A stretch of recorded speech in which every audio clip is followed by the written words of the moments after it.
Olá, meus amigos, sejam bem-vindos ao nosso evento de hoje, a atuação do advogado civil no novo sistema processual. Eu cumprimento vocês que estão me assistindo agora ao vivo ou na reprise, que estão assistindo da aula gravada. Cumprimento aos que estão presentes hoje aqui. Fiquei muito feliz, eu acabei de olhar lá fora, quem estava assistindo ao vivo. Tem gente aqui do Rio de Janeiro, tem gente de vários estados, Miami, Dubai, tem um monte de gente assistindo. Mentira, não tem ninguém em Dubai assistindo. E se tiver também não vai estar entendendo meu português. Bom, nesse evento de hoje nós vamos falar sobre o que aconteceu de novo no novo CPC para a atuação do advogado. Então a gente não está muito interessado em falar sobre aquela minúcia da corrente que mudou não sei aonde no autor do estado tal. A gente quer saber a atuação do dia a dia do advogado. Quem está me assistindo agora aqui no presencial e aí no online, o público é de advogados. E, portanto, o que mudou na nossa atuação? O que aconteceu de diferente no nosso dia a dia voltado para o CPC? Então, eu vou começar com algo que eu falaria lá no final. Eu vou começar sobre o tema recursos. E por que eu vou trazer lá do final do evento de hoje para agora esse tema recursos? Porque isso aconteceu na semana passada. Eu fiquei sabendo disso no final de semana agora. E aí, já que está tanto na novidade, nós vamos falar sobre isso. Vocês já ouviram falar sobre a teoria da cegueira deliberada? Já ouviram falar? Não. Essa teoria, ela é do direito penal. Então, o Flecha deve ter enlouquecido, está falando de um tema que não é dele, eu falo de processo civil, é que nesse final de semana, essa teoria do direito penal, ela foi importada para o processo civil. Então, o que é a teoria da cegueira deliberada? Ocorre no direito penal naquelas hipóteses em que você sabe que alguma coisa está errada, mas você finge que não está. Por exemplo, você vai comprar um produto. Bom dia, seja bem-vinda. Você vai comprar um produto original, não é uma réplica, não é uma falsificação, um produto original. Você sabe que aquele produto original custa R$5.000 numa loja. E aí você passa num camelô de rua e tem lá o produto que é original, você sabe que é original, pôde constatar que é original e ele está à venda por R$600. O que você acha que esse produto tem como origem? Se não é uma falsificação, provavelmente ele é produto de crime, provavelmente.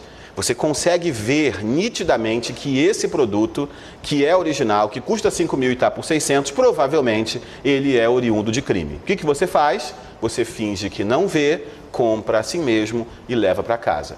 O que é isso? O lado no direito penal chama-se de teoria da cegueira deliberada. Você escolheu fechar os olhos para aquele crime que estava ali aparente e se valeu daquela vantagem de um produto ser muito mais barato. Certo? Aí começaram as variações. Até aí estava bonito o nome, não estava? Teoria da cegueira deliberada. É um nome bonito até. Aí começaram as variações. Teoria do avestruz. É tudo sinônimo, tá? Mas o pessoal quer inventar nome, e aí eu não sei nem quem inventou. Quem inventou está me assistindo, perdão por isso. Mas quer criar nomes novos, e aí acaba criando esses nomes assim que ficam meio esquisitos. Então, teoria do avestruz. Você escolhe esconder a cabeça na terra para não ver aquele negócio. E aí a outra, que é o nome que ficou muito na moda semana passada, a teoria do piu-piu. É sério. É sério.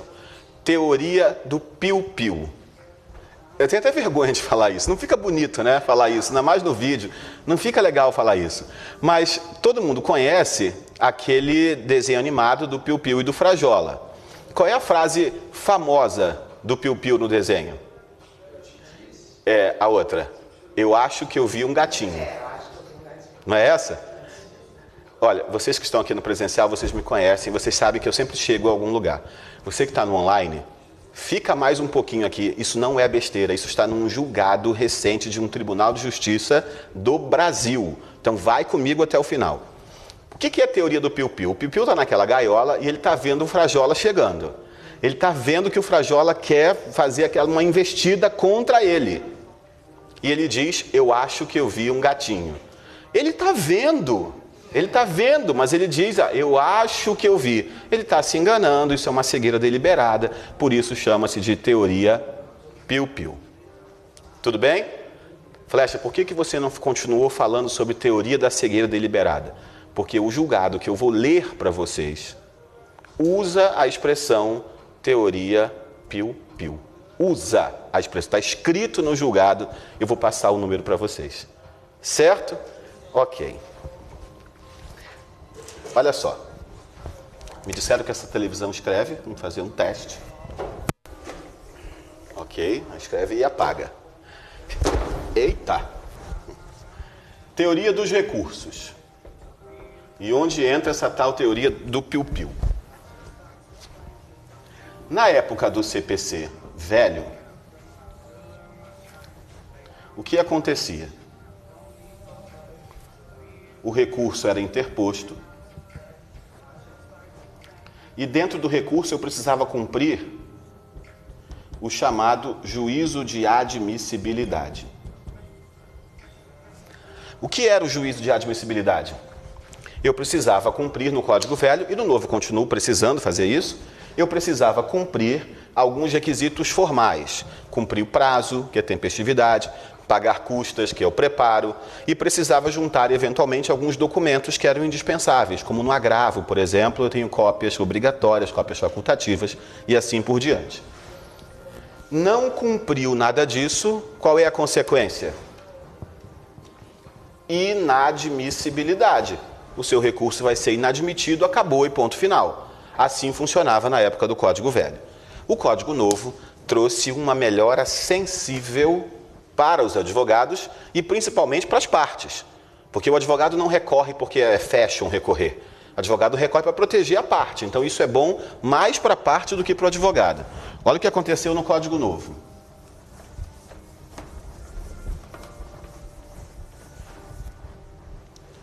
CPC de 2015.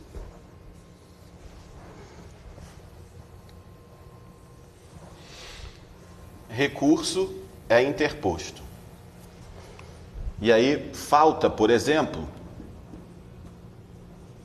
um documento qualquer. Por exemplo, falta um documento.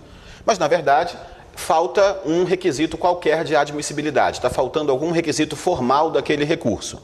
No Código Velho era inadmito direto. No Código Novo, quando esse recurso for à conclusão do relator, ele percebe que está faltando um documento ou percebe que está faltando um requisito qualquer de admissibilidade.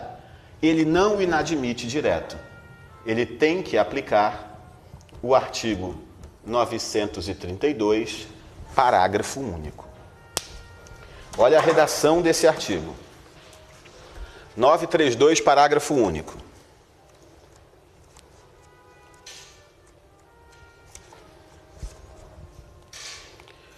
Antes de considerar inadmissível o recurso, o relator concederá o prazo de 5 dias ao recorrente para que seja sanado vício ou complementada a documentação exigível.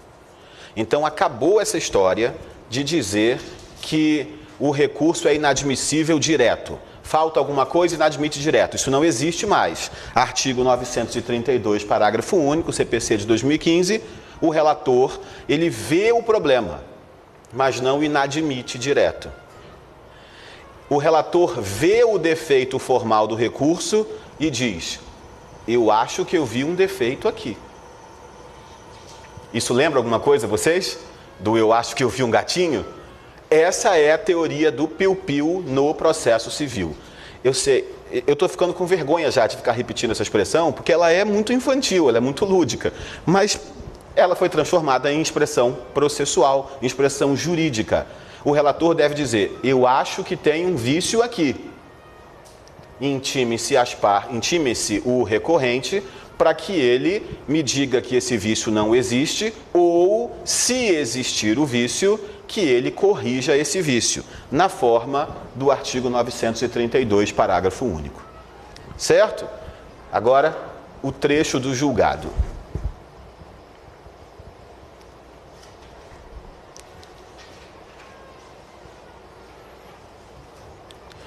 Esse julgado é do TJ de São Paulo.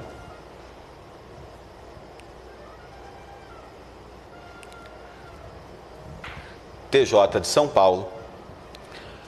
7ª Câmara de Direito Privado. Relator, desembargador Miguel Brandi. E, na minha opinião, um excelente julgado. Talvez eu não usasse a expressão, mas é questão de gosto apenas. Mas o que ela significa eu achei espetacular. Olha o trecho que nos interessa. Ante esse quadro, acima do que eu estou lendo agora, tem um resumo do recurso. Ante esse quadro, o recurso se me apresenta inadmissível. Então, me parece que ele é inadmissível. Na técnica do CPC de 73, seria de imediato negado seguimento ao recurso. Na técnica do CPC de 2015, há necessidade de manifestação do recorrente a respeito. Artigo 932, parágrafo único. O relator deve proferir o que eu estou chamando de despacho piu-piu. Está escrito aqui. Piu-piu é aquele canarinho do conhecido desenho animado do Frajola, um gato Peralta. Está escrito aqui. Não sei se vai pegar no vídeo ali, mas está escrito aqui. Toda vez que o pássaro antevia o ataque do gato, dizia, eu acho que eu vi um gatinho. Na circunstância já apontada do CPC de 2015, deve proferir-se o que eu denomino um despacho piu-piu. É como se o relator, à semelhança do canarinho, dissesse à parte, eu acho que o seu recurso é inadmissível. Se manifesta aqui para dizer se eu estou certo ou não sobre essa tal inadmissibilidade. Eu talvez não usasse a expressão, mas o conteúdo desse acórdão é perfeito. Existe uma expressão, qual o número do julgado? TJ São Paulo, agravo de instrumento 21.533.74, dígito 46. Ponto 2016, ponto 8, ponto 26, ponto 40. Esse julgado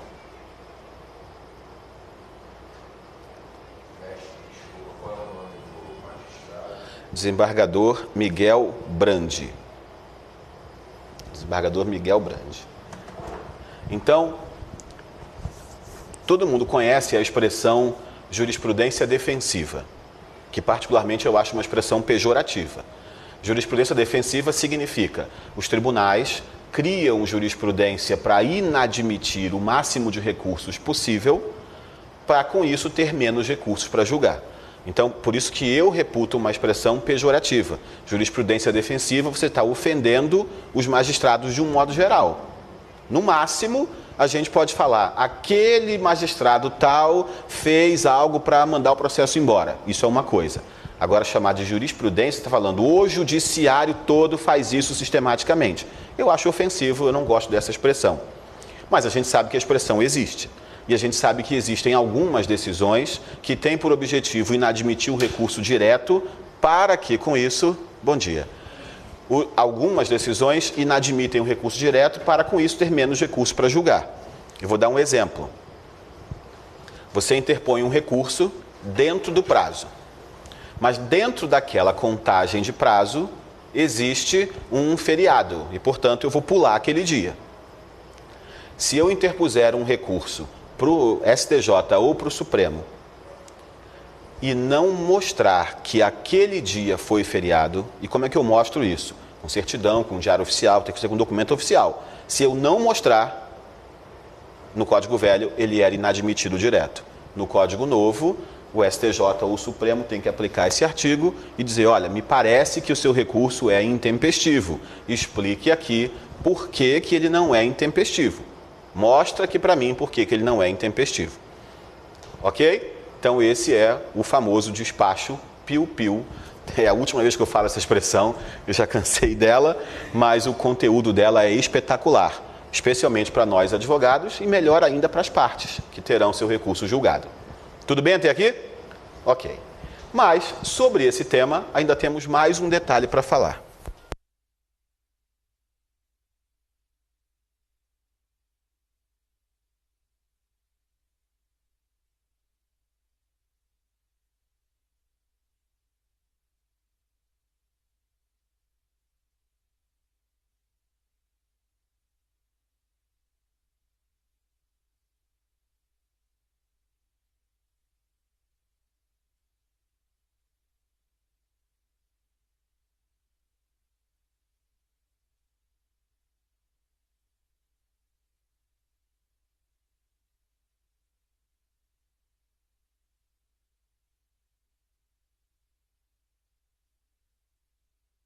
pra cá.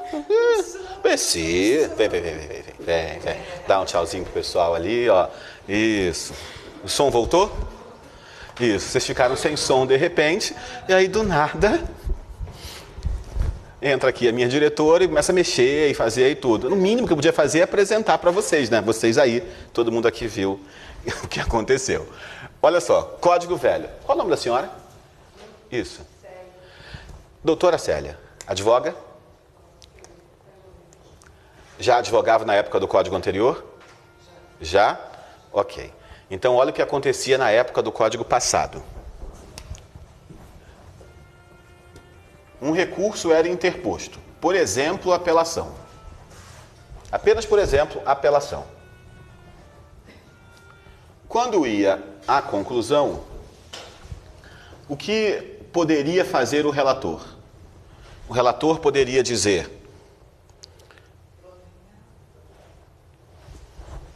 acho que aqui fica melhor. O relator poderia dizer: faço o juízo de admissibilidade, é positivo ao revisor. Na época do Código Velho tinha a figura do revisor, no Código Novo não existe mais.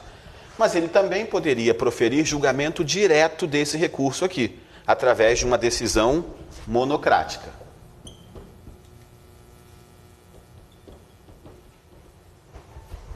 Decisão monocrática, ele dizia: inadmito o recurso. Ou então ele entrava no mérito, dizia: nego provimento ao recurso. Ou então, isso aqui são decisões negativas, mas poderiam ser decisões positivas. Admito o recurso, ou então dou provimento ao recurso, tudo monocraticamente. E aí, qual era o recurso cabível contra essa decisão monocrática para que o meu recurso de apelação fosse julgado pelo colegiado? Agravo interno. Agravo interno. O Código Novo chama de agravo interno. Na época do Código Velho não tinha nome. Bom dia.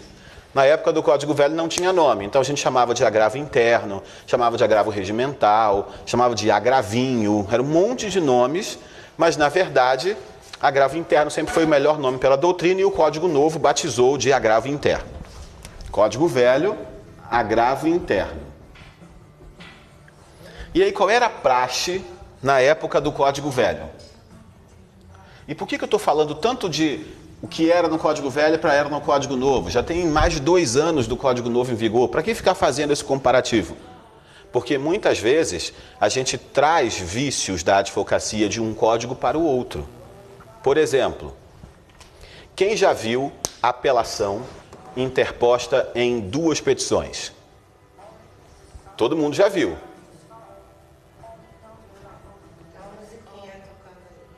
Fica tocando essa música durante? Começou agora essa música?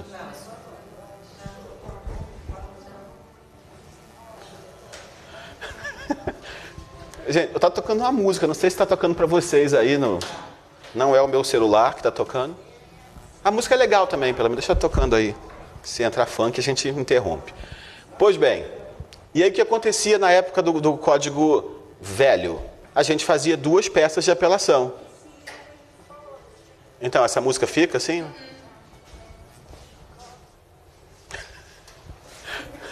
Ok. A gente vai receber mensagem do online agora dizendo: volta a música. Quer apostar? Eu acho que estava bem. Eu acho que sim. Então, a gente já viu apelação em 2 peças? Uma peça de interposição, uma peça de razões? O tempo todo, até hoje a gente vê isso. Mas era em 2 peças no Código de 1939. No Código que antecedeu ao Código de 73, eram em 2 peças. Como é a apelação no processo penal até hoje? Qual o prazo da apelação no processo penal? 5 dias. E depois de interposta a apelação, eu tenho mais 8 para oferecer as razões. Então são 2 peças mesmo, porque são até 2 prazos diferentes. E assim era no CPC de 39. O que aconteceu? Quem já advogava na época do CPC de 39, entrou no CPC de 73 fazendo a mesma coisa. E esses advogados tinham estagiários que aprenderam assim. Esses estagiários se tornaram advogados, que tiveram os seus estagiários e ensinaram assim, e até hoje, 2 códigos depois, a gente continua vendo apelação interposta em 2 peças. Agora, sabe o que é mais curioso? Eu não vou ter um papel aqui. A gente faz 2 peças, até hoje, Código 2015, a gente faz 2 peças. Uma peça de interposição, uma peça de razões. Não é? Até hoje a gente faz assim. E quantos protocolos a gente faz? 1. Então, nós sabemos que é uma peça só. A gente faz 2 peças, mas junta e faz um protocolo só. Não faz o menor sentido. Então, alguém aprendeu errado na época do Código de 39 e ensinou por toda uma geração. O Código 73 durou 43 anos. 42 anos. 42 anos durou o Código passado. Foram 4 décadas de coisas que eram feitas na época do Código anterior. E a gente continua fazendo até hoje. Então, olha para cá. Época do Código 73. Apelação, na conclusão veio uma decisão monocrática para qualquer uma dessas possibilidades. Na época do Código Velho, o recurso cabível agravo interno era de 5 dias, passou para 15 no Código Novo. Mas essa não é a maior mudança. O que a gente fazia nesse agravo interno?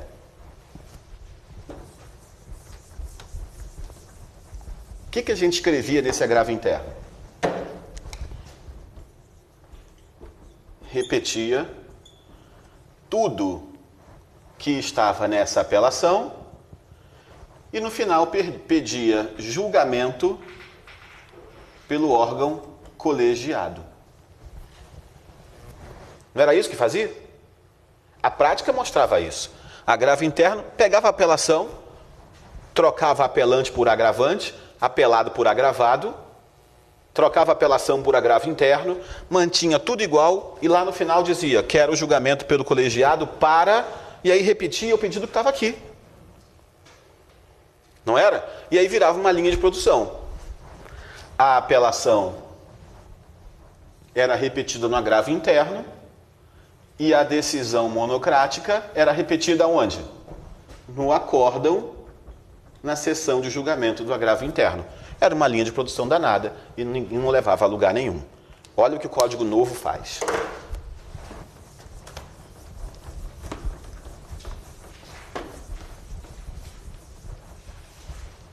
CPC de 2015.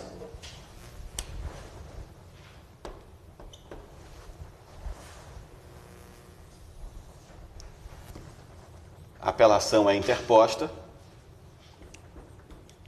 Conclusão da apelação veio decisão monocrática. E essa decisão monocrática, lógico, vem com fundamentos. Flecha, não é tão lógico assim. E se a decisão monocrática vier sem fundamentos? Você embarga de declaração por omissão, a decisão foi omissa em fundamentar o seu dispositivo. Mas se ela vier fundamentada, e o que acontece na maioria das vezes, ela veio fundamentada. Recurso cabível, agravo interno, artigo 1021. Olha a redação do artigo 1021.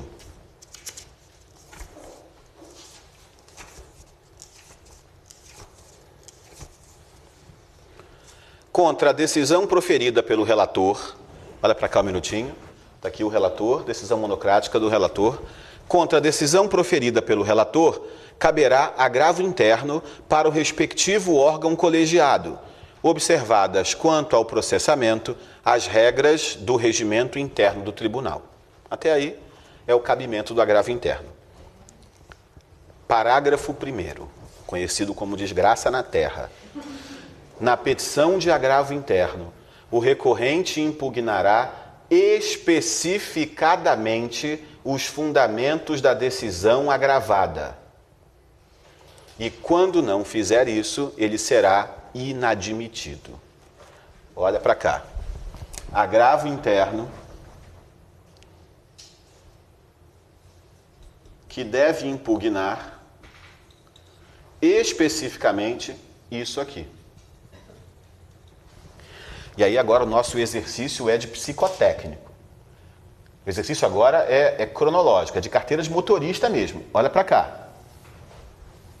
Se o agravo interno tem que impugnar especificamente essa monocrática, que na linha do tempo que ela surgiu depois dessa apelação, logicamente, cronologicamente, é impossível que essa apelação tenha argumentos que ataquem essa decisão, já que ela é anterior à decisão.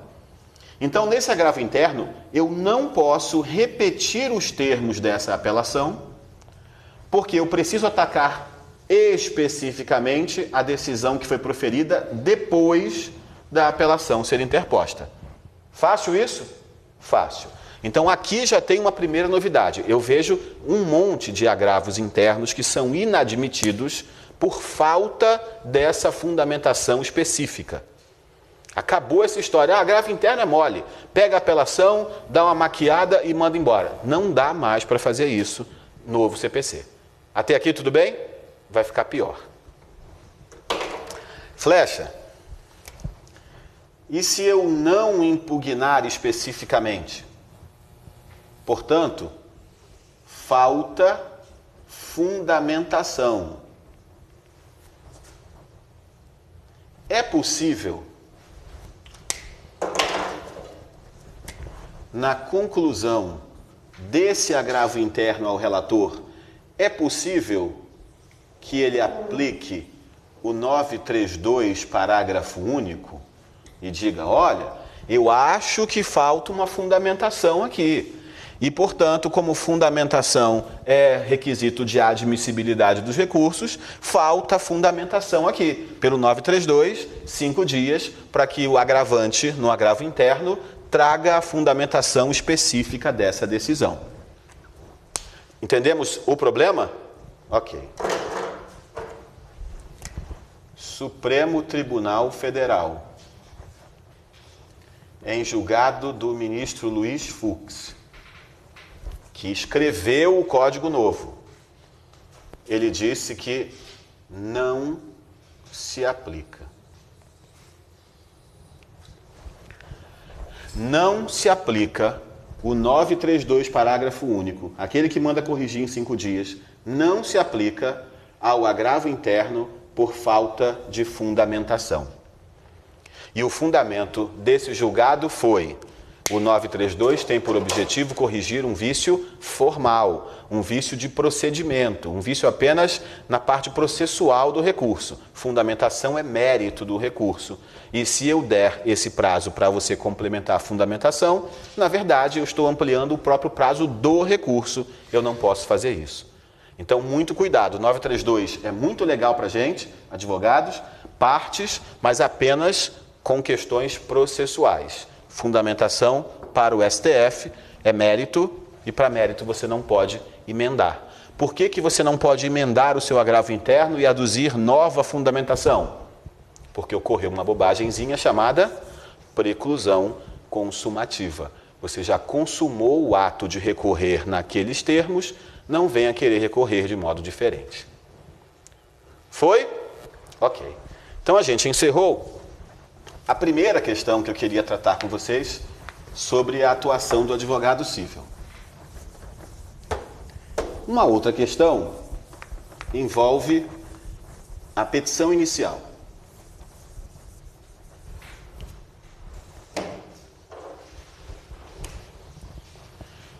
Ação que visa a compensação por danos morais.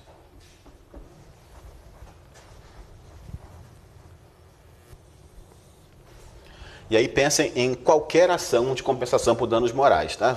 Ela pura ou combinada com indenização por dano material, qualquer coisa. Compensação por danos morais. Petição inicial. Qual é o hábito que nós temos para a petição inicial em que se pleiteiam danos morais? Como é que a gente faz o pedido na inicial de danos morais? Tinha um hábito. O hábito era o seguinte: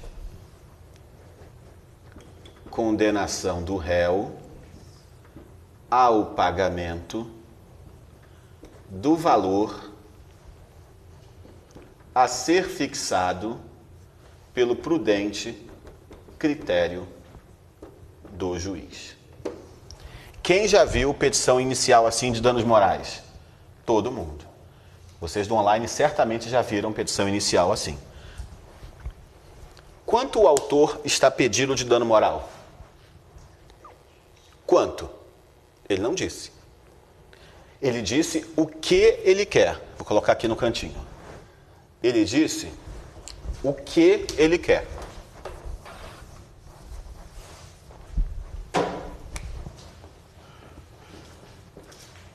Mas ele não disse quanto ele quer. Concorda? Muito bem. Na época do Código Velho, era plenamente possível formular pedido assim de danos morais. O STJ cansou de dizer, o STJ consolidou o posicionamento de que era possível formular pedido assim. Aí veio o Código Novo. E o Código Novo disse o seguinte, artigo 292, inciso 5. Olha o que disse. 292, inciso 5, fala sobre o valor da causa. O valor da causa constará da petição inicial ou da reconvenção e será, inciso 5, na ação indenizatória, inclusive a fundada em dano moral, o valor pretendido. Vou ler de novo. Na ação de indenização por danos materiais ou compensação por danos morais, o valor da causa tem que ser o valor pretendido. Então, como eu consigo dizer qual é o valor da causa numa ação como essa? Eu preciso dizer quanto eu quero. Eu preciso dizer quanto eu quero, porque esse quanto vai ser o meu valor da causa. Até aqui estamos juntos? Então, o que fez o artigo 292, inciso 5? Exigiu para as ações indenizatórias por dano material ou compensatórias por dano moral, exigiu que o valor fosse líquido. Diga quanto você quer. Está escrito lá no código. Tudo bem até aqui? Ok. Aí, algumas vozes começaram a dizer: dano moral tem que ter pedido exclusivamente líquido. Dano moral não tem conversa. Dano moral tem que ser líquido sempre, ponto final. Algumas pessoas conhecidas começaram a dizer isso. Mas, na verdade, não é bem assim. Na época do CPC novo, eu ainda posso formular pedido de dano moral desse jeito aqui? Sim ou não? Em regra, não. Em regra, eu não posso mais fazer isso. Mas, excepcionalmente, há a possibilidade de fazer. E eu vou mostrar para vocês que exceção é essa. Enquanto eu apago aqui, abram, por favor, o artigo 322.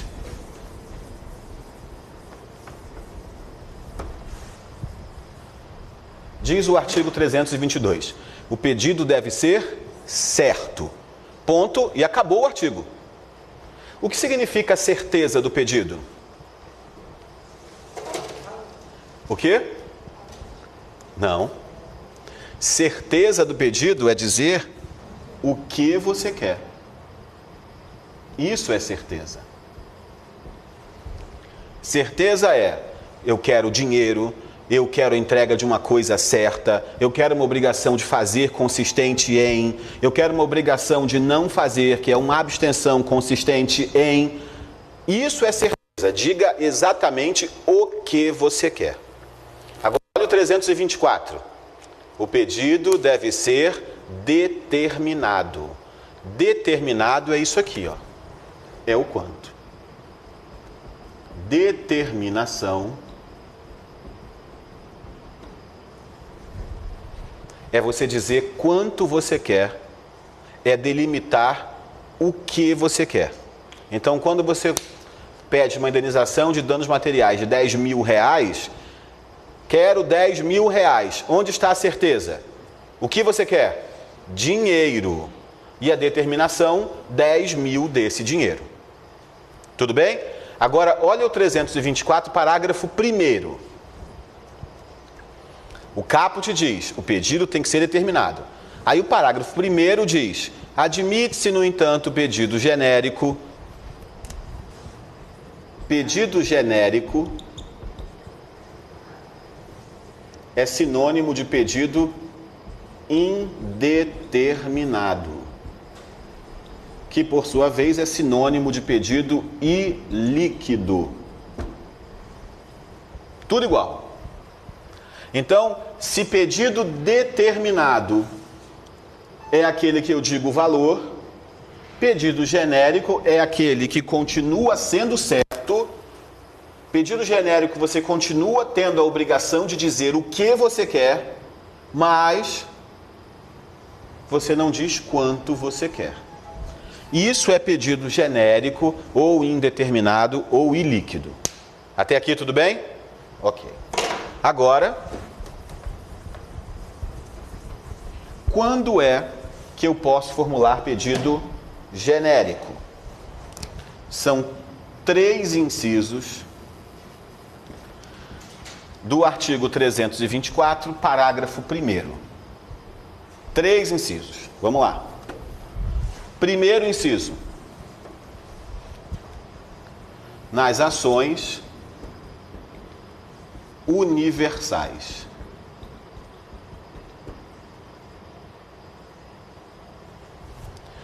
O que é ação universal? Ação universal não existe. Não existe ação universal. Na verdade, só existem 2 tipos de ação: ação de conhecimento e ação de execução. Ação universal é uma ação de conhecimento que discute uma universalidade de bens. Por exemplo, Dilane, pode me ajudar? É só participar do meu exemplo. E pode ser sentada daí. Ah, você quer aparecer? Então vem aqui. Não quer. Dilane, eu estou precisando ganhar um dinheiro. E como eu escolhi ganhar dinheiro com honestidade, eu vou ter que vender alguma coisa minha. Você quer comprar a minha biblioteca? Se você falar que não, vai arruinar o meu exemplo. Muito obrigado. Ela aceitou comprar a minha biblioteca. Eu quero por ela 50 mil reais. Você concorda? Vai chorar. Advogado é triste, cara. É exemplo. Tá, quanto você quer pagar? 50, ok. Em 12 vezes que ela disse. 50 mil reais. Ela me paga os 50 mil reais e eu não entrego a biblioteca.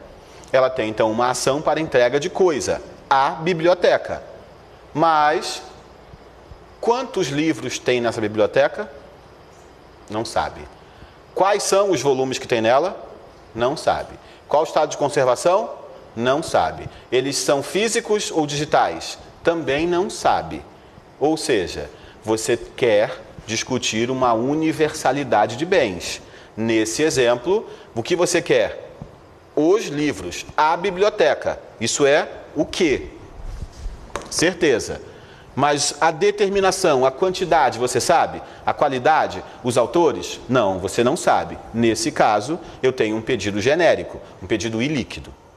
Mas dá uma olhada aí nesse inciso primeiro. Tem uma vírgula, não tem? Nas ações universais, vírgula. O que diz depois? Mas apenas quando não puder individualizar os bens. Dilane aceitou comprar a minha biblioteca e ela, como boa advogada que é, disse, ok, mas vamos fazer um contratinho. Nesse contrato, ela estabelece a forma do pagamento e nós colocamos um anexo dizendo quais são exatamente os livros que compõem a biblioteca. Certo? Nesse caso, quando eu não entrego, ela ainda quer discutir uma universalidade de bens? Quer. Mas ela consegue dizer quais são esses bens? Consegue, tem um anexo. Então ela não precisa fazer uma ação universal com pedido genérico. Fácil isso? Inciso 3. Admite-se, no entanto, pedido genérico quando o valor, quanto a determinação, quando o quantum depender de ato a ser praticado pelo réu.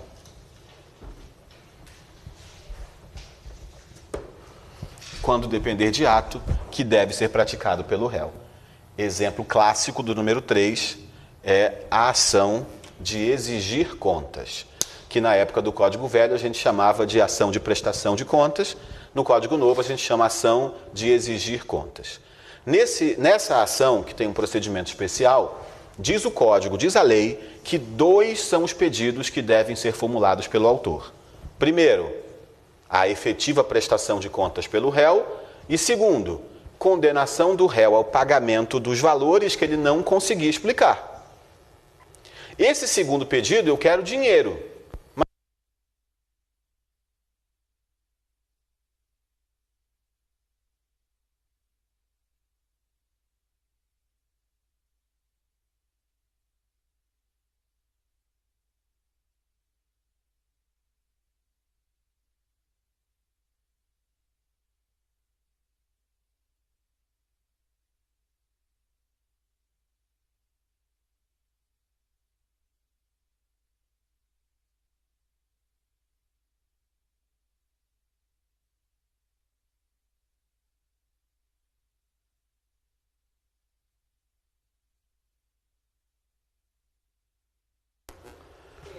Voltou? Você quer subir aqui e explicar para o pessoal o que aconteceu com a música? Eles estavam curtindo a música. Não, não dá pra ouvir, não. Ah, não dava? Só aqui? É muito baixinho só. Vocês querem que fique aqui a música? Não? Ok. Obrigada. Podemos? Inciso 2.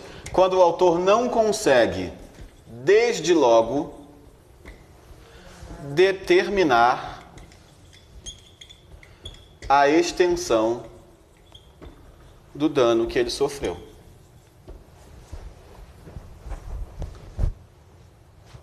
Exemplo, o autor se fere num acidente de trânsito. Na propositura da ação, ele quer dinheiro que cubra todas as despesas que ele tiver decorrente do acidente, mas ele ainda está se submetendo ao tratamento.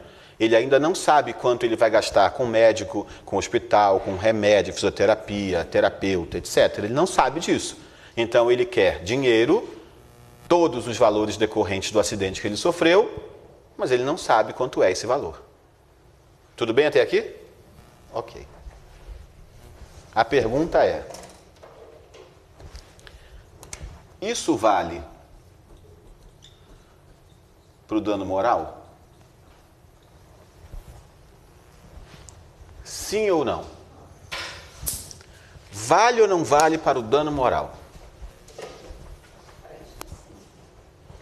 Preciso de uma juíza. Doutora Célia, pode me ajudar? Doutora Célia, eu vou lhe dar um caso concreto para a senhora proferir sentença. Essa sentença vai ser de danos morais. A senhora pode negar os danos morais e dizer isso não tem dano moral nenhum, ou pode conceder os danos morais. E em concedendo, eu quero que a senhora me dê um valor. A pergunta é fácil de responder, porque não existe tabela de dano moral. Existem tentativas de tabelar o dano moral por aí, mas isso não existe. Então, é o que a senhora entender justo. Combinado? Ok.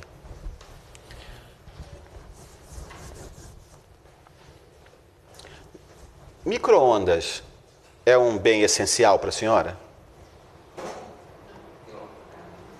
Não. Para mim, não. Quer dizer, para mim, flash especificamente, sim. Sem ele, eu morro. Não consigo me alimentar sem ele. Mas eu entendo que para a maioria das pessoas não é. E geladeira? Sim. Geladeira é essencial? Sim. Ok. Comprei uma geladeira pela internet. Paguei à vista, porque tinha desconto, e o site me dava 7 dias úteis para entrega da geladeira.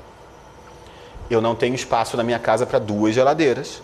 No 6º dia útil à noite, eu removo a minha geladeira velha e abri um espaço para entrar a geladeira nova, que não chegou no 7º dia, nem no 8º, nem no 10º. 3 meses depois, eles entregaram a geladeira.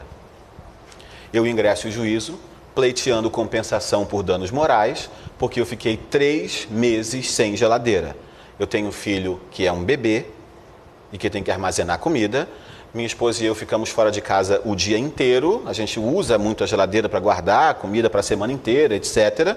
E eu fiquei 3 meses sem geladeira. A senhora acha que eu tenho direito a danos morais ou que isso é um mero dissabor do dia a dia?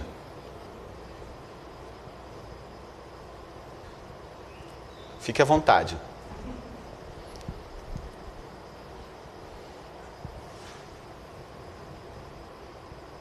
Se a senhora disser que tem dano moral, ajuda no exemplo, né? Porque se não tiver nenhum, aí fica...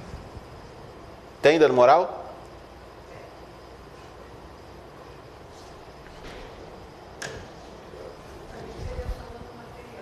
Não, eu não pedi dano material, eu só pedi dano moral. Compensação por dano moral. Dano material nem teve, eu paguei pela geladeira e me entregaram a geladeira. Dano moral tem? Tem? Tem. Quanto a senhora me dá de dano moral? Pode chutar. 3 mil reais eu ganhei por ficar 3 meses sem geladeira. Entendemos o exemplo? Ok. Mesma coisa, comprei a geladeira, 7 dias para entregar, 6º dia eu removi. 3 meses depois, não entregaram ainda a geladeira. Eu ingresso então em juízo pedindo a entrega de coisa certa e compensação por danos morais.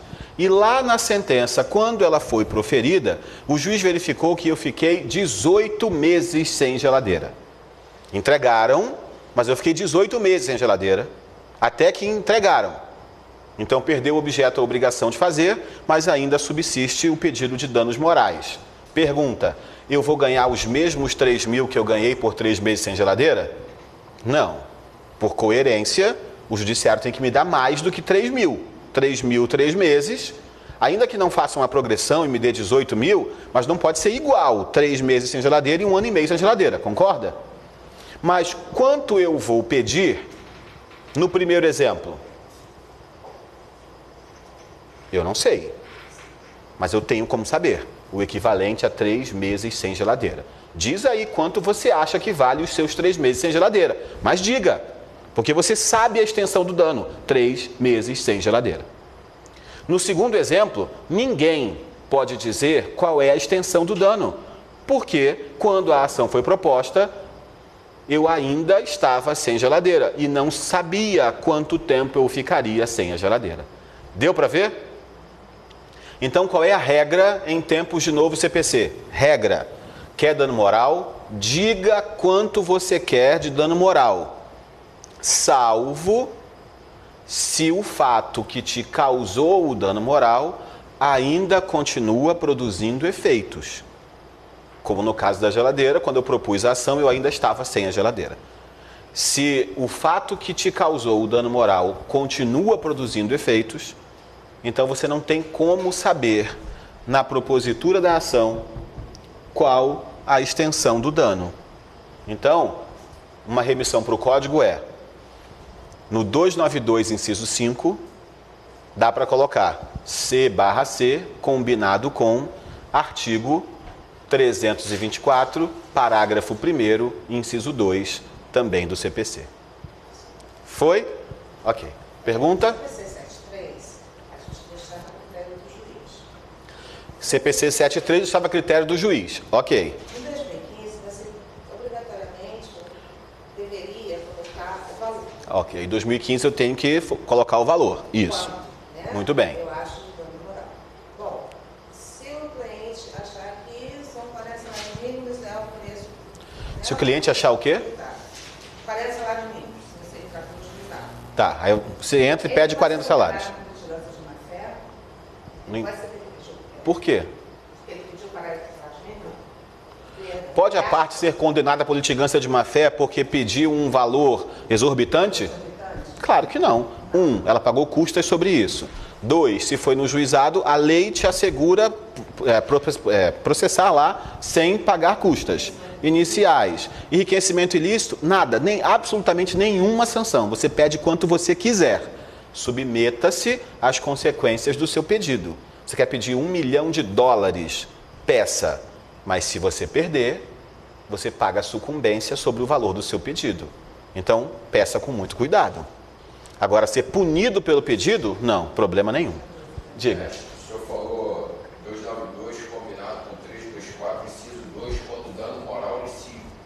Isso. Perpetuar no tempo. É. Perpetuar não, quando ele ficar vivo no tempo, vamos falar assim, Tá, deixa eu repetir para a câmera a sua pergunta. O caso concreto, então, posso formular pedido de dano moral genérico? Posso, quando o fato que causou o meu dano moral continua produzindo efeitos. Então, o que me causou o dano moral? Não vou entrar no mérito se isso tem dano moral ou não, tá? Mas na minha petição, o que me causou dano moral foi eu tentar entrar no banco e o segurança não deixou, dizendo que eu estava armado. Esse fato continua produzindo efeitos? Não, ele foi instantâneo, eu não consegui entrar na hora. Ponto, diga quanto você quer. Agora, se você não sabe ainda quais desdobramentos aquele fato pode gerar, então você tem o direito, se quiser, de pedir o dano moral genérico. Mas também nada impede que você atribua um valor e peça direto. Ok? A única coisa, para fechar o assunto do dano moral, a única coisa que a gente não pode fazer é: dano moral tem que ser exclusivamente líquido. Não existe mais nenhum caso no Brasil em que eu possa pedir dano moral de modo ilíquido. Isso não é verdade. Eu acabei de mostrar para vocês. Foi? Ok. Ainda sobre petição inicial, eu vou perturbar um pouco agora a vida de vocês, já que é isso que me diverte. Vou perturbar a vida de vocês.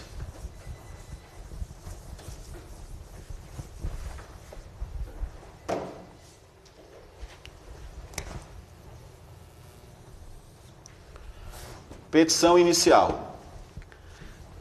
Pedido de R$100 mil.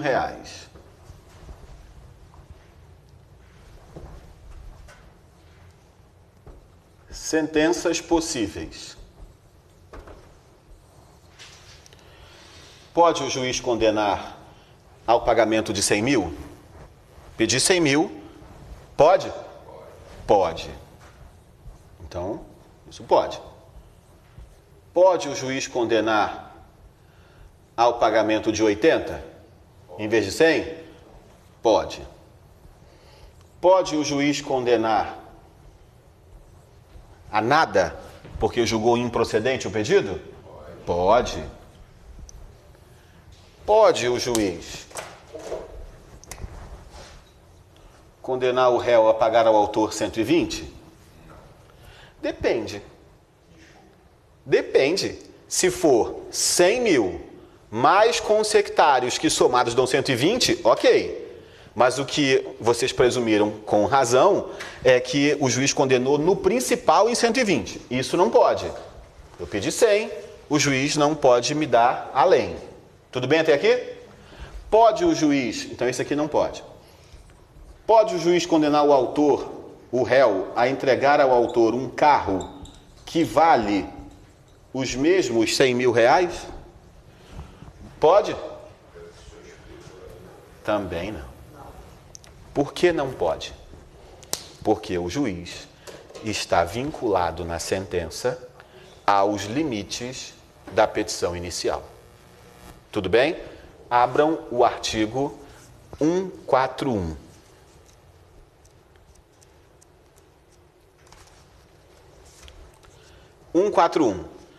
O juiz decidirá o mérito nos limites propostos pelas partes, sendo-lhe vedado conhecer de questões não suscitadas, a cujo respeito a lei exige iniciativa da parte.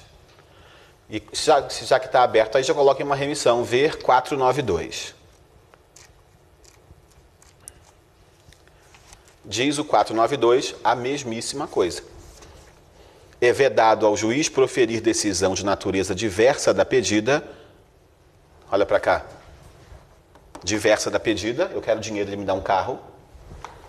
Bem como condenar a parte em quantidade superior, é o de cima, eu pedi 100, ele me deu 120. Ou em objeto diverso do que lhe foi demandado. Esses dois artigos, o 141 e o 492, trazem a chamada regra da congruência. ou regra da correlação, ou ainda regra da adstrição. Muitos livros chamam isso de princípio, princípio da congruência, princípio da correlação, princípio da adstrição. Isso é mentira, isso não é princípio, isso é regra. E significa que na sentença o juiz está limitado à petição inicial. Ok? Essa regra é tão importante, que tem 2 artigos no código para ela. 141 e o 492. Tamanha a importância. E agora, olha o caso concreto.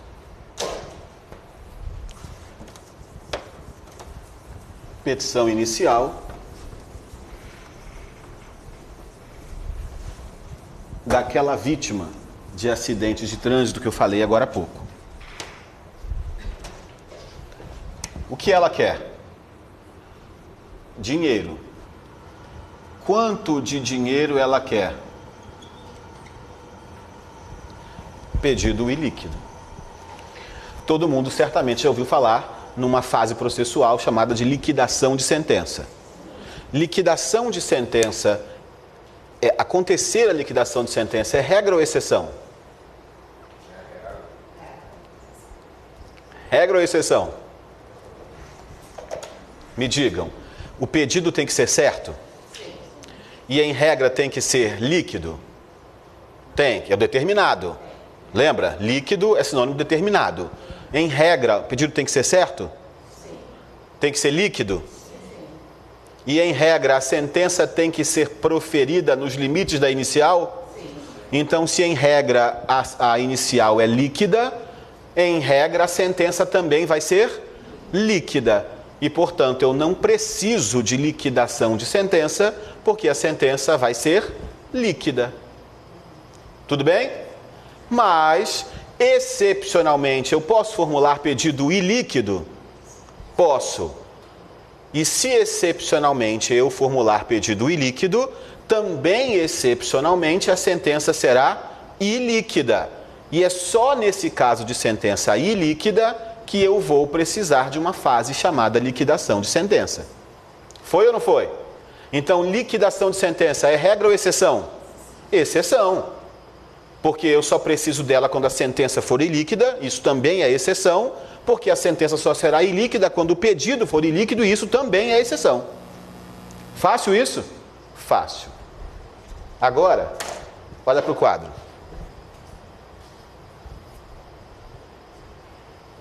Apareceu uma barra aí, mas vamos tentar tirá-la daí. Ver se eu consigo.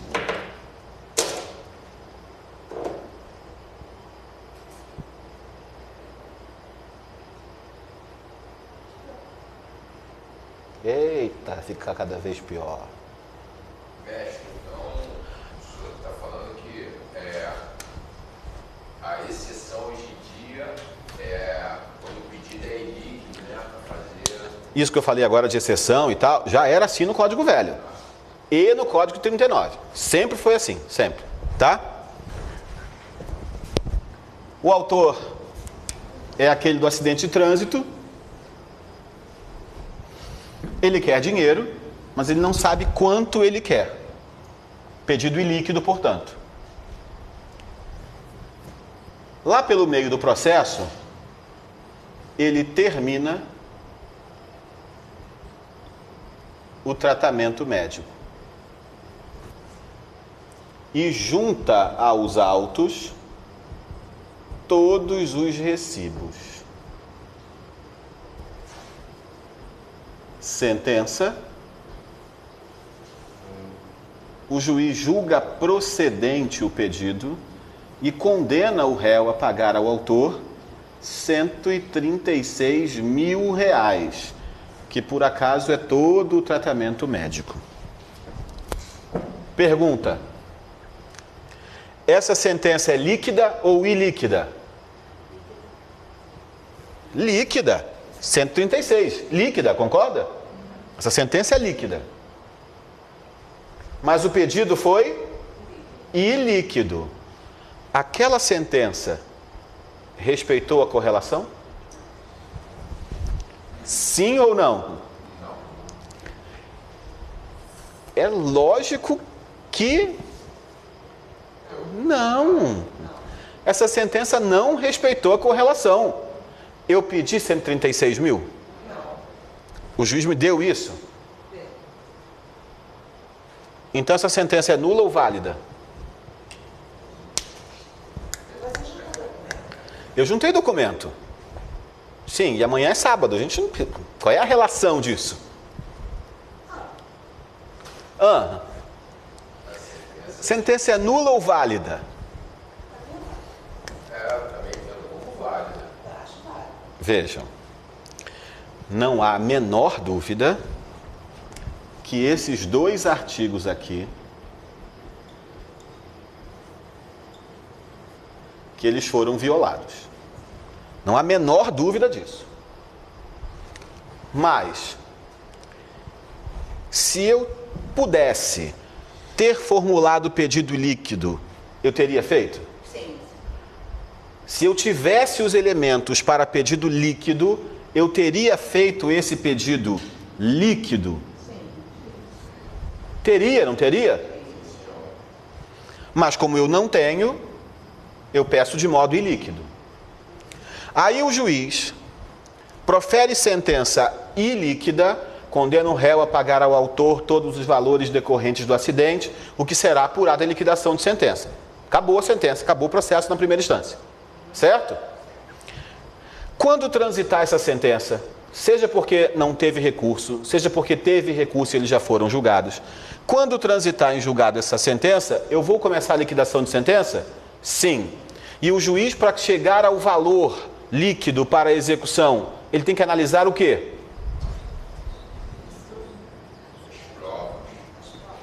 Isso aqui.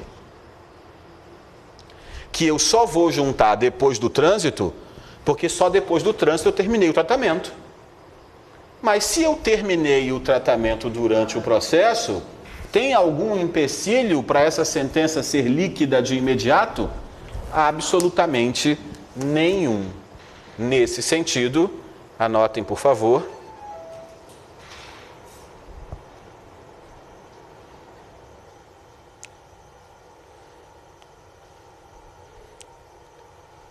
Calma, a tecnologia não depende só de mim. Isso. Anotem aí, por favor.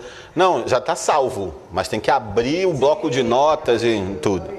Anotem aí. STJ, terceira turma, RESP 1.628.700/Minas Gerais, 1.628.700/Minas Gerais, dizendo que é possível formular pedido ilíquido e ter sentença líquida, desde que os elementos para liquidação já estejam juntados aos autos. Essa sentença pode ser líquida. Logicamente, tem que ser juntado antes da sentença, senão o juiz estaria fazendo exercício de futurologia. Combinado? Tudo bem até aqui? Ok. Mais uma. Mas a gente tem artigo, confere, o juiz possa dar uma sentença. Mas tem um artigo dizendo isso? Não. Por isso a jurisprudência, para nos socorrer. Ok?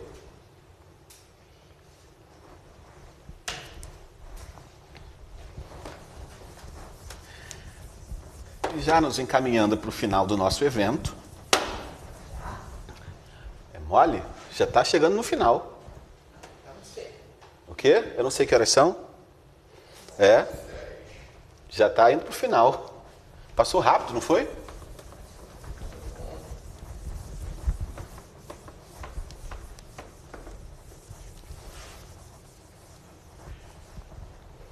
Eu vou falar de um assunto com vocês.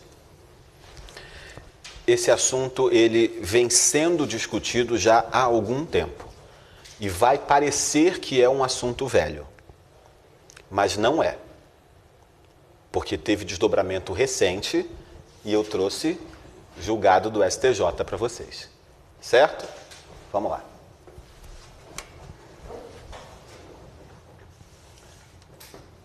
O assunto é cabimento do agravo de instrumento. E aí, qual é a pergunta mais famosa que vem sendo feita sobre cabimento do agravo de instrumento? O rol do artigo 1015 é taxativo ou exemplificativo? Já ouviram essa pergunta antes? Essa pergunta não faz sentido. Essa pergunta está sendo mal formulada. Não faz sentido essa pergunta aqui. Vou mostrar para vocês. Vou apagar o quadro, tá? Então decorem essa pergunta que não faz o menor sentido se o rol é taxativo ou exemplificativo.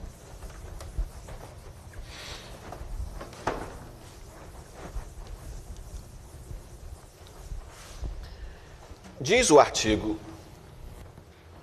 1015 do CPC. É cabível agravo de instrumento contra as seguintes decisões. E aí vem os incisos. Do 1 ao 13.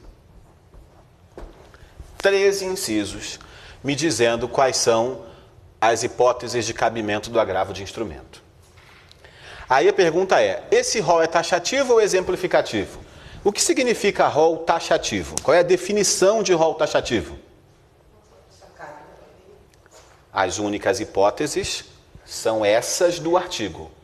Não pode ter outra hipótese fora do artigo. Concorda? O que fala o inciso 13? Outras hipóteses previstas em lei. O próprio artigo 1015 está dizendo que tem outras hipóteses fora dele. Então esse rol é taxativo ou exemplificativo? É lógico que ele é exemplificativo, é claro que ele é exemplificativo.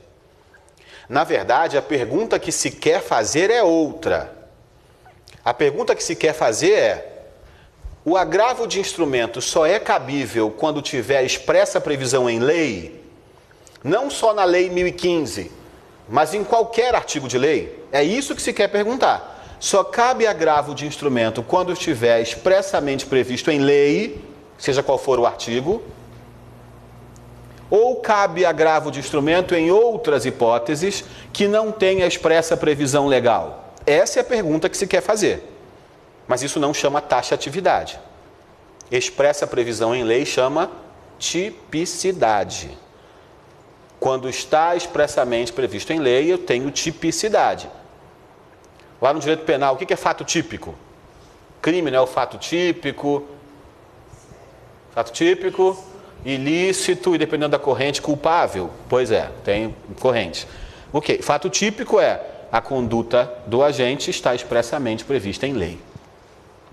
Então a pergunta correta é: o artigo 1015 diz que o agravo de instrumento só é cabível naquelas hipóteses? Não, tem outras previstas em lei. Por exemplo, 356, parágrafo 5º do próprio CPC, diz que cabe agravo de instrumento contra a decisão de julgamento antecipado parcial de mérito. Artigo 100 da Lei de Falências, cabe agravo de instrumento contra a decisão que decreta a falência. Então tem outros casos previstos fora do artigo 1015. 356, parágrafo 5º. Então, a minha pergunta é: cabe agravo de instrumento contra interlocutórias que não estejam expressamente previstas em lei? Essa é a grande discussão que está acontecendo agora. E a resposta é: calma. Calma. Primeiro, o que eu vou dizer agora é certeza. Não cabe agravo de instrumento contra qualquer interlocutória. Simplesmente por ser interlocutória da primeira instância, cabe agravo de instrumento. Não cabe. Ninguém defende isso. Ninguém. Agora, quais são as duas correntes que sobram?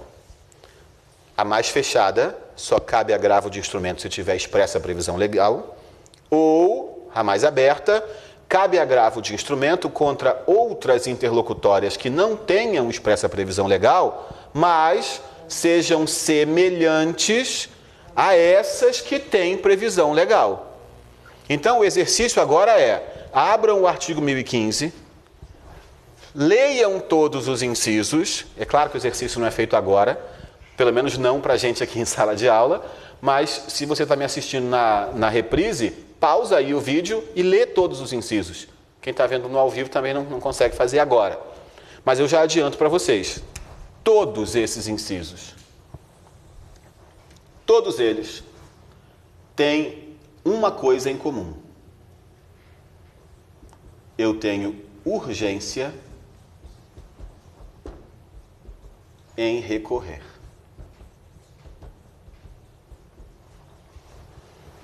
Porque qual é a regra no Código Novo?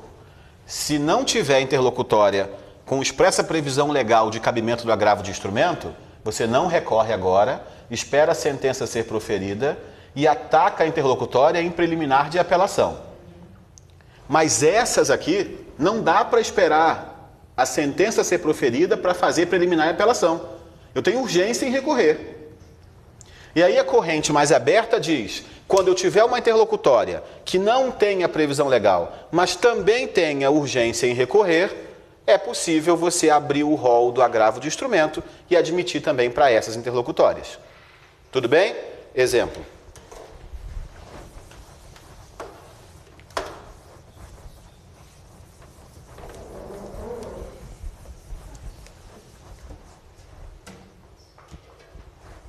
Quer perguntar?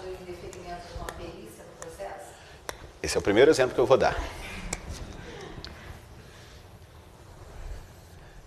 Todos os meus exemplos a partir de agora serão interlocutórias que não têm expressa previsão legal, para a gente analisar se tem ou não a urgência. Se tiver urgência e eu adotar a tese ampliativa, caberá agravo de instrumento. Ok? Petição inicial. Vários atos do processo e lá pelo meio a parte pede uma prova qualquer e o juiz diz: indefiro a prova X.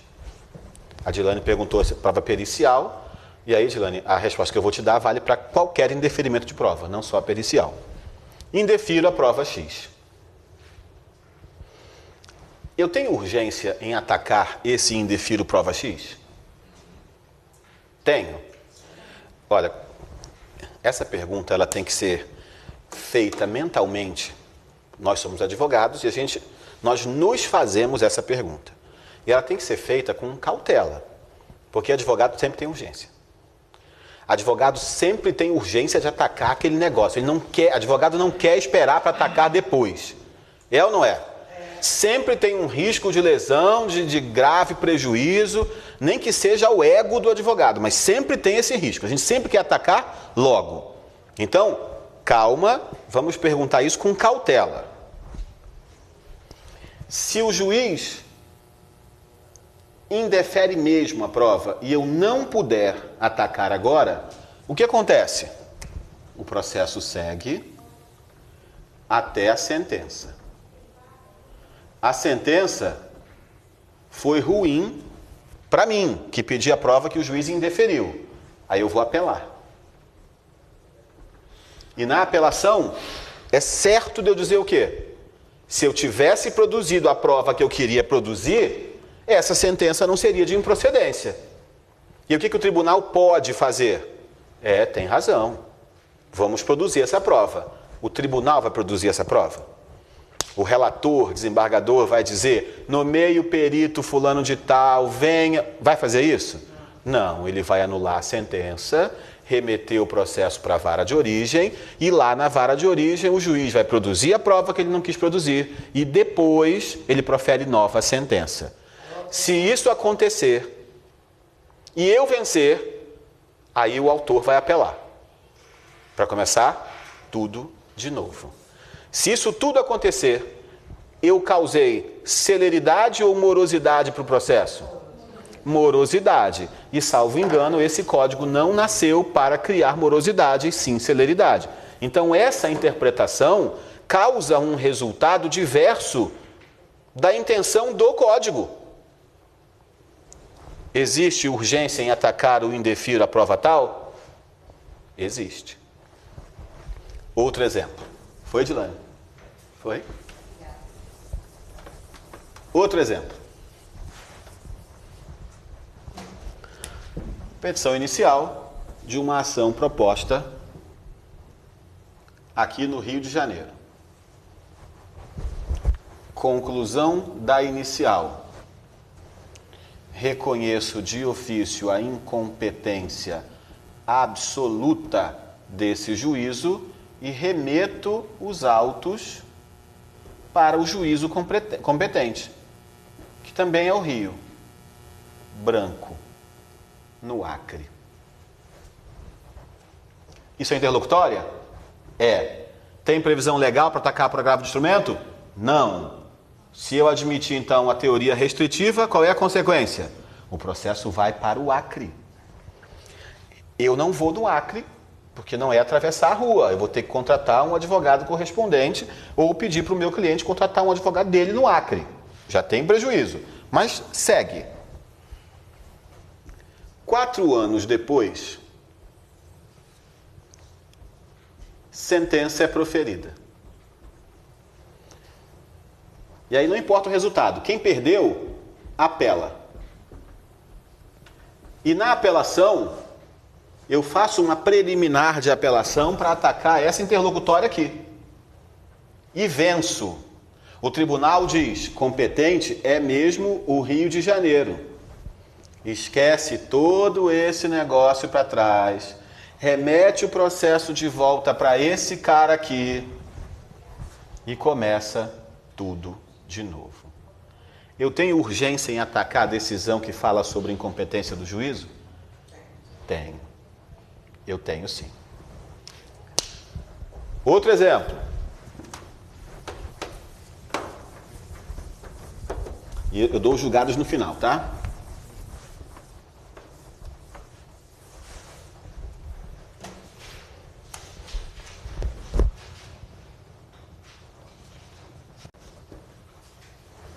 Como é que eu faço para receber um valor estampado num cheque antes de 6 meses a partir do fim do prazo para apresentação?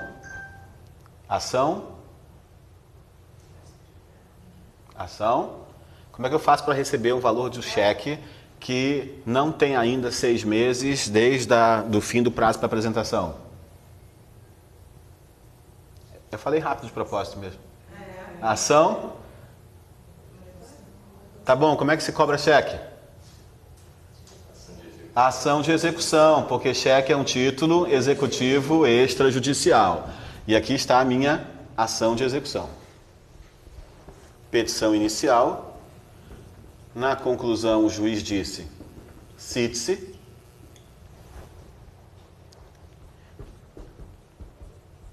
Juntada aos autos do mandado de citação, 15 dias depois, é oferecido. São oferecidos, aliás, os embargos do executado. Nos embargos do executado, eu peço efeito suspensivo. Já desde o Código Velho já funcionava assim, os embargos não tinham efeito suspensivo automático. Era preciso pedir nos embargos que o juiz declarasse a suspensão da execução. Peço aqui efeito suspensivo.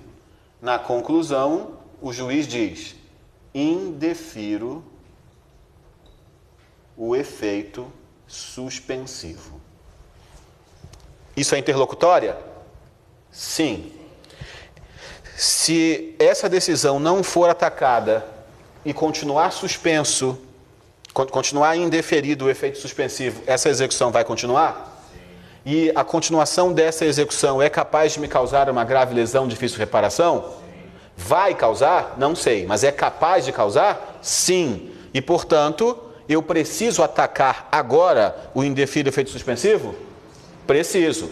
Tem previsão legal para esse indeferido efeito suspensivo? Sim ou não? E aí vocês poderiam dizer, sim, que é o 1015, parágrafo único. Não é, mas poderiam dizer isso. Dá uma olhada aí no 1015, parágrafo único. Também caberá agravo de instrumento contra decisões interlocutórias proferidas na fase de liquidação de sentença ou de cumprimento de sentença no processo de execução e no processo de inventário. Cabe, então, agravo de instrumento aqui? Não. Por que que não cabe?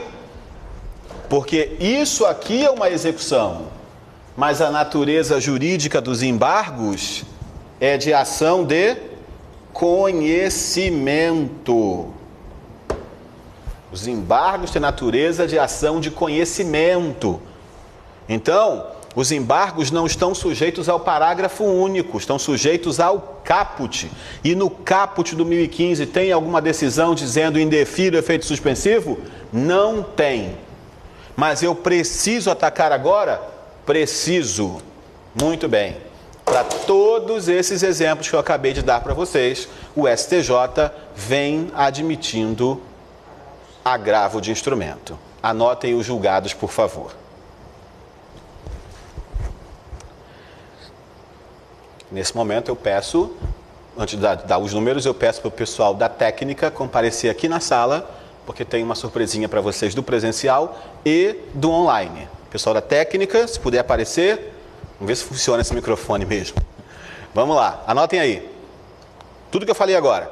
RESP, STJ, segunda turma, RESP 1.729.794/São Paulo.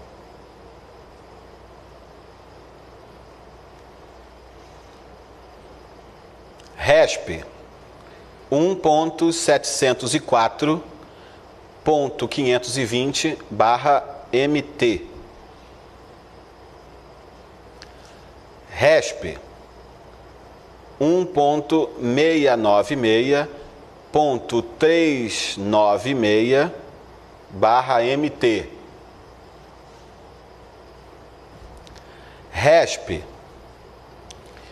1.712.231/MT. RESP 1.707.066/MT.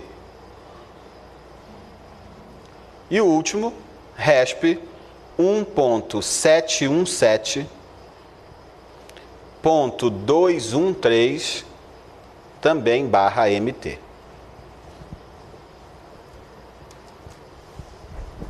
Tem muito julgado, não tem? Eu trouxe alguns.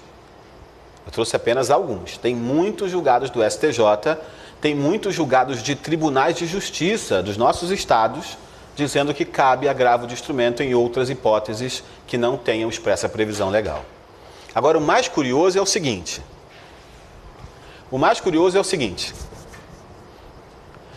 Essa questão, se o agravo de instrumento é cabível fora de expressa previsão legal, essa questão foi afetada pelo STJ e está para, ainda não foi, mas está para ser julgada em recurso repetitivo.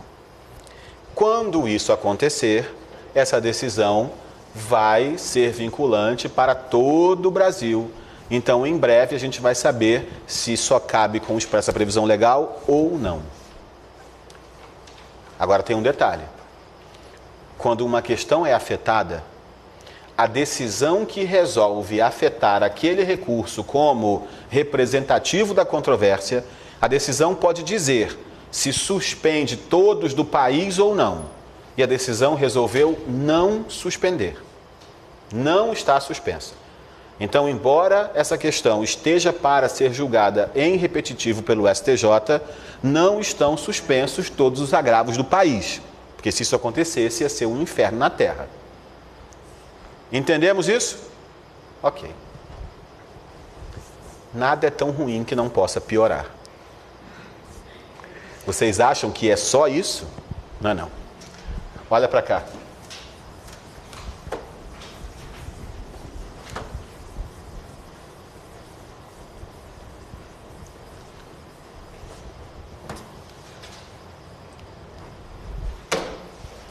Enquanto eu espero o meu diretor voltar, que ele veio e saiu, enquanto eu espero ele voltar, só uma informação. Tudo que eu falo sobre jurisprudência, que eu comento tanto nesse evento aqui, quanto em sala de aula, etc., eu também costumo postar no meu Instagram. Então, vocês aqui já me seguem, eu sei, eu me dirijo então a vocês do online, no meu Instagram, Alexandre Flecha, com X. Você tem lá, todos os dias eu posto alguma informação falando sobre algum julgado, sobre algum entendimento e assim por diante. Ok? Diretor, tudo bem? Calma. Vou pedir para você sentar, esperar só um segundinho, eu vou terminar essa informação aqui, que me diverte, que eu vou perturbar a vida do povo, e aí a gente fala o que você tem para falar, tá certo? Isso. E se estão curiosos, a gente vai fazer sorteios. Vamos fazer uns sorteios aqui para o pessoal, não é isso? Ok. Bom, olha o caso concreto. Petição inicial, conclusão da inicial. Aí o juiz disse, reconheço a incompetência absoluta. Acabamos de ver, essa é uma hipótese que não tem previsão legal e aí depende do caso concreto. Quando o STJ resolver em repetitivo se cabe ou se não cabe, acabaram-se todos os nossos problemas. Mas enquanto ele não resolver, enquanto o STJ não resolver isso, existe um problema. Olha a extensão do nosso problema. Cabe agravo de instrumento contra essa decisão aqui? Duas correntes, não é isso? Primeira, sim, se for ampliativa, ou não, se eu quiser a restritiva. Até aqui tudo bem?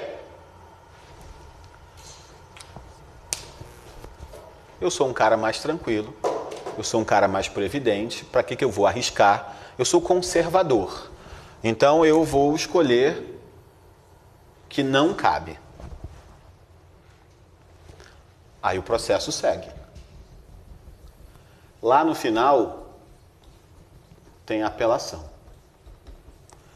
E na minha apelação, eu faço uma preliminar atacando isso aqui. Que eu não ataquei porque sou da corrente restritiva. Adivinha quem não é da corrente restritiva? Adivinha quem é da corrente ampliativa? O relator da apelação. E aí o relator diz assim, então você não agravou de instrumento. Mas eu entendo que era caso de agravo de instrumento. E se você não agravou de instrumento, preclusão. Não vai atacar agora. Ou o contrário. Sou da tese revolucionária de que cabe sim. Até porque tem um monte de julgado do STJ. Cabe sim. E faço aqui o meu agravo de instrumento. Aí o tribunal, que é da corrente do não, diz inadmito por falta de cabimento. Não é cabível, não tem previsão legal. Aí eu digo, então tá bom, não tem problema não, eu vou atacar mais tarde. Segue o processo todo, na apelação eu faço a preliminar e o tribunal diz, deixa de ser malandro, rapaz. Você já recorreu dessa decisão. Mas, excelência, foi inadmitido. Ema. Cada um com os seus problemas. Porque tem um negocinho chamado unirrecorribilidade, ou unicidade, ou ainda singularidade. É um recurso só. Você já fez o seu recurso. Não era o cabível? Problema seu. Mas peraí, não era cabível porque eu tinha negócio de duas correntes? Não quero nem saber. Não era agravo. Era apelação. Você fez agravo, preclusão, não cabe mais nenhum. Um abraço. O que eu faço? Quando o STJ bater o martelo, não existirão mais duas correntes, porque a decisão vai ser vinculante. Enquanto ele não fizer isso, tem decisões para os dois lados? Tem. Aplica o princípio da fungibilidade recursal. E aí, se o relator achar que não era aquele que eu fiz, ele que receba como se fosse o outro por causa da fungibilidade. Eu não posso ser punido porque o tribunal não uniformizou o seu entendimento sobre aquela questão. Tem desembargador que pensa como eu, tem desembargador que pensa na corrente contrária. Foi? Ok. Não. Se você agrava de instrumento, ele vai dizer, não admito, mas pela fungibilidade, quando você fizer a apelação lá na frente, eu admito. Se você fez agravo de instrumento e o relator acha que não cabe, lá na frente, quando você fizer a apelação, ele admite preliminar de apelação. Foi? Em nome da fungibilidade recursal. Ok? Bom, então a gente encerrou a parte de conteúdo do nosso evento. Passou rápido demais, né? A gente falou 1h40 que eu nem vi passar. Então, a gente encerra a nossa parte de conteúdo do evento. Esse evento ele foi feito para a divulgação de um curso que eu estou fazendo aqui no IDS. Esse curso tem 2 módulos, um módulo de conhecimento e um módulo de recursos. E nesses módulos inteiros, são 24 horas os 2 módulos, 21 horas, não é isso, Felipe? Em 21 horas, 12 para conhecimento e 9 horas para recursos, eu vou fazer isso que eu fiz aqui. Só que envolvendo todo o processo de conhecimento e toda a parte recursal. Para comemorar isso, a gente vai fazer um sorteio, não é? Eu poderia, francamente, falar que a ideia foi minha, mas não foi, foi do curso.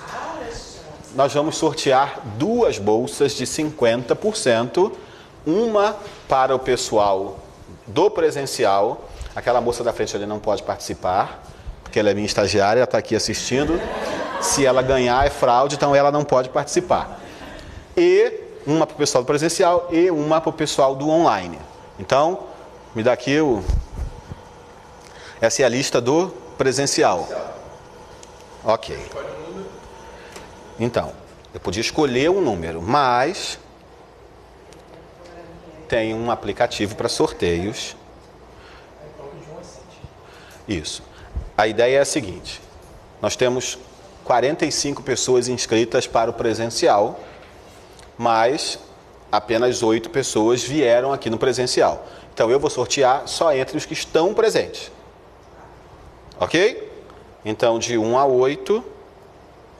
Luciana assinou isso não, né? Ok. Então, de 1 a 8, número... Então, é de 1 a 8, não de 1 a 80, sua besta. Número 1. Adolfo Carneiro Araújo. Você tem uma bolsa de 50%, muito bom. E cadê a lista do online? Lista do online. Vamos lá, para a câmera. Número 5. Tiago Ferreira Lino. Está assistindo aí no online também. E aí ganha essa bolsa de 50%. Como é que faz para cobrar o seu prêmio? Não faço a menor ideia. Você procura o Felipe aqui no IDS e resolve com ele. Ok? Gente, então vocês do online, um beijo para vocês. Obrigado pela audiência. Vocês, obrigado por terem vindo. A gente se encontra. Tchau, tchau.